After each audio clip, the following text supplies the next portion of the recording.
Bonjour, tu peux te présenter s'il te plaît?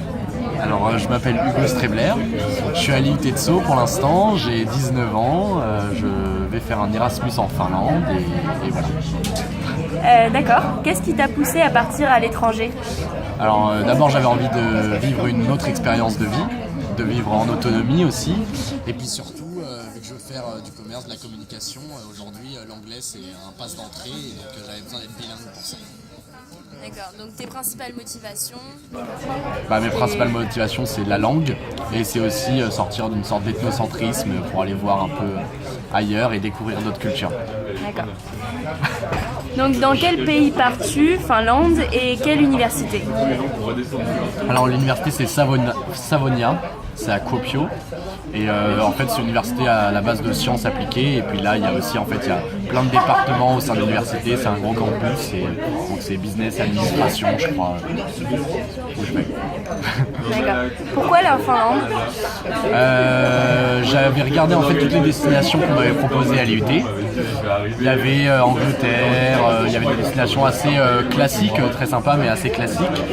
Et après il y avait d'autres destinations qui paraissaient plus originales et qui pouvaient apporter autre chose aussi. Il y avait la Finlande, la Malaisie, mais j'aimais bien l'idée d'aller dans un pays nordique, entre guillemets, scandinave, et pour un peu me démarquer aussi, après aussi pour le CV, pour rencontrer des cultures que je connais pas, plein de choses comme ça. D'accord. Combien de temps pars-tu? Alors je pars du 15 janvier au 2 juin. C'est un semestre. C'est un semestre, en fait je fais mon 4e semestre en Finlande. Comment t'es-tu préparé pour ce voyage? Alors déjà, je me suis pas mal renseigné sur le pays, sur la ville, sur l'université d'accueil. En tout cas, j'ai regardé un peu où je me situais et ce qui était possible de faire là-bas.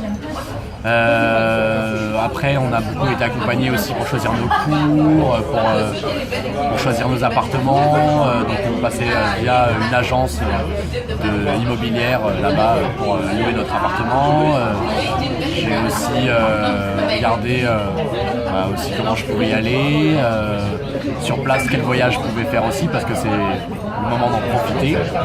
Et sinon, voilà, après au niveau des affaires, qu'est-ce que j'ai besoin de prendre en plus, qu'est-ce que j'ai besoin d'acheter, qu'est-ce que j'ai besoin d'amener avec moi, voilà quoi. Parce que 5 mois c'est pas rien. Appréhendes-tu certaines choses? Quel est ton état d'esprit actuel? Non, j'ai vraiment hâte d'y aller, je me pose pas trop de questions, je me dis que je verrai sur place et voilà, si je suis face à des dilemmes ou des choses compliquées, c'est un peu le but aussi de cette expérience, c'est de pouvoir s'en sortir tout seul et être sûr de moi, avoir confiance en moi. Un dernier petit mot pour la fin, avant de prendre ton envol? Qu'est-ce que je peux faire? Un dernier petit mot pour la fin. Bisous à Mathilde qui a créé cette question. Voilà. Et voilà, je passe la bise à tout le monde. Et de toute façon, c'est pas très long en fait. Voilà. Merci, au revoir. Au revoir.